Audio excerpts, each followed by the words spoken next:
Okay, I'm here with Tom Balek, it's pronounced? Yes. Who is here for the Franklin Center event. And Tom, your website is Rockin' on the Right Side. That's right. And how long has that been around? I've been blogging since the year that Michelle Malkin lit up all of the bloggers nationwide. That was about 5 years ago. So 5 years of blogging. What do you generally write That's why my about? card says just a blogger. That's an homage to Michelle. Well, Michelle is a very cool person. She actually did a favor for my brother many years ago, which I still talk about on occasion.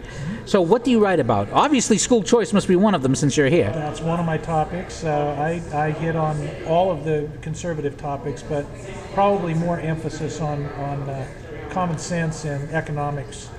Well, common sense by its nature is conservative. What part of the country are you from? Originally Montana, moved to South Carolina a couple years ago. So you're here from the East Coast as well. What are you hoping to get from this particular conference? I went to Franklin's conference last year, and their emphasis, same as this year, was school choice. And I learned so much about school choice and how important it is to the conservative thrust nationwide. And you can look at it from a lot of standpoints. There's a lot of elements of school choice. All of them are important. All of them are unique and individual. It's almost as if the public school has become the company store for the left and the teachers union, where I will force you to consume this product even if it's not a good product, no matter what, because I am going to profit from it. I have adopted the term government schools. I call them government schools rather than public schools. And just like all government bureaucracies, they just don't function very well. I'm a former teacher, a former school board trustee, been involved closely with schools for many, many years, so it's close to my heart, and there's just so much room for improvement. Now, how long did you teach? Only for a few years, and then I got into the corporate rat race. Decided it was time to make some money. Well, from what I see from your business card, it has a guitar on it, so your interests are not just corporate, I see. Well, I'm a weekend musician. I play in a band right now with my son and my daughter in the Carolinas, North and South Carolina. That was one of the fun things about moving back east, was the chance to put the band back together like the Blues Brothers did. You don't really think of a lot of father and son type, and father and daughter type bands. It's not something that jumps. It's an absolute blast. I've played with a lot of musicians, and there's nobody in the world I'd rather play with than my son and my daughter. And what's interesting is my son is totally blind, and he's our drummer, and hence the name of the band is Caution Blind Driver. A lot of our graphics. I got to show that card. It's Caution Blind Driver. Behind the wheel. We don't actually let him drive. Well, that adds to the. What type of music do you guys play? We're a variety band. We play everything: rock and blues and country and R&B, a little hip hop, a little urban, new and old. Okay, two more things.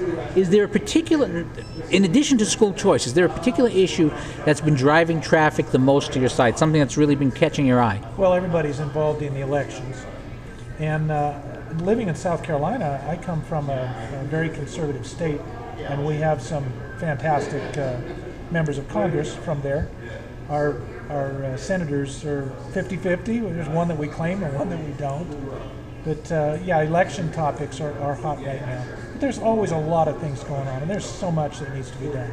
Okay, is there a particular piece of news from South Carolina that our listeners, for those listening to this on the podcast or those on camera, might find interesting, something that we should know that we may not know about South Carolina? One related to schools, not so much school choice, but schools.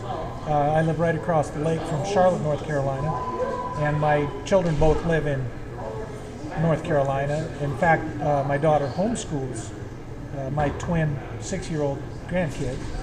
So that's the essence of school choice right there. She left a very lucrative position with a good company to stay home and homeschool her kids. We're excited about that. But in Charlotte, everybody is aware of House Bill 52, and that was the law that was passed that prohibited schools from forcing students into restrooms, locker rooms, and facilities on the basis of their choice of gender. I've always there's a question concerning that issue that no one seems to want to answer, and I think it's a very obvious question: is at what age should the state mandate to a young girl that she must share a bathroom with a person who has fully developed male genitalia? When they're 7-year-old, when they're 9-year-old, when they're 10-year-old? At what age should a young girl be forced to share that bathroom? And nobody seems to want to ask that question. That's an easy answer. Well, yeah, that's why that's why no one wants to talk about that question. Never. Well, Tom, great to talk to you. And can you plug your website and your band one more time? Yes, my website is rockinrightside.com, and also my band website is cautionblinddriver.com. And both are also accessible from Facebook.